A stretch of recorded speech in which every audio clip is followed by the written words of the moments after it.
The objective started for students to design a launch device of their choice that could take a projectile and launch it a certain meter distance away.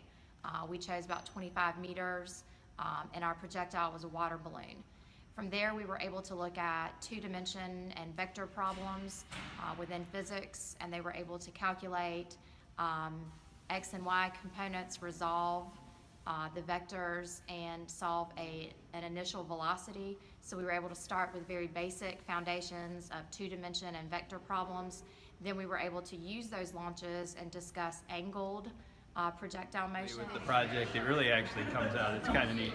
It's STEAM component. You've got the science, you've got the physics, you got students, but then you've got that engineering and design component where it's not just a matter of giving out facts, it's also a matter of students learning through doing. In our group, we decided to build a trebuchet, and our basic process was, she gave us the project. She was like, hey, build a launcher. There's no specifics, you just have to build something that can launch a water balloon. And she said, you can do whatever you want. So I walked up to my group and I was like, hey, let's build a trebuchet. They didn't know what a trebuchet was, so I had to kind of draw it out. So I made a little schematic of it, and then from that we went down to Dr. Chrisman, grabbed basically all of his wood, and brought this up here. And we had someone else in the class named Dante. He's helped us build the entire thing. And right now we're going through a process to build our arm, something that's going to be able to swing and throw the water balloon. So we're trying to figure out the best way that we can build the arm. And right now we're assuming we're going to need some notches on our arm so we can change the angle to see how much we have to throw, or how much power we have to have, and like what angle we need to use to throw the water balloon. The difference between a catapult and a trebuchet is that a catapult uses a very tense string that once you let go of it, it's going to snap forward and launch a projectile.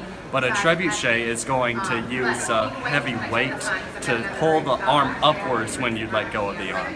So it'll fling them both about as much, but they have different methods. Wow in the STEAM that we're doing is the design that the students are coming up with in general.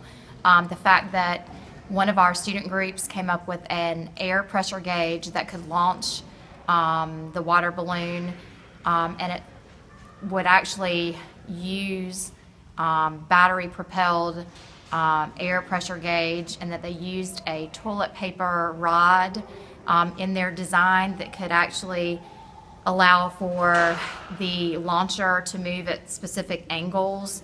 I thought that was pretty cool, and definitely a wow for me, because I've never seen, a couple of years doing this, a group do that before. So in here, there's these air cannons, or these air canisters, and the air compressor right here pumps the air into them. And then whenever we're ready, once we get it up to whatever PSI we want, we just flip this lever into the open position, and it'll go through our other piece that I don't have. It'll go through the barrel and launch the water balloon using air pressure from the end.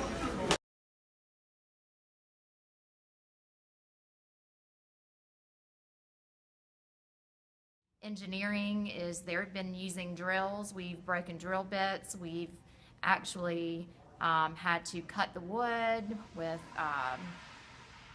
multiple different ways with saws, and then we look at the art behind it. They've had to actually draw their systems with scaled, architectural scaled designs. They had to research the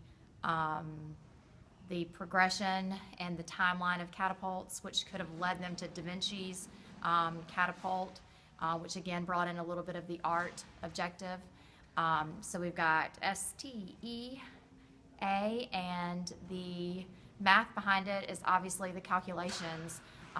They're working on fairly complex calculations with sine and cosine and tangent functions, and working with more algebra-based calculations, but kind of brings in the entire STEAM process.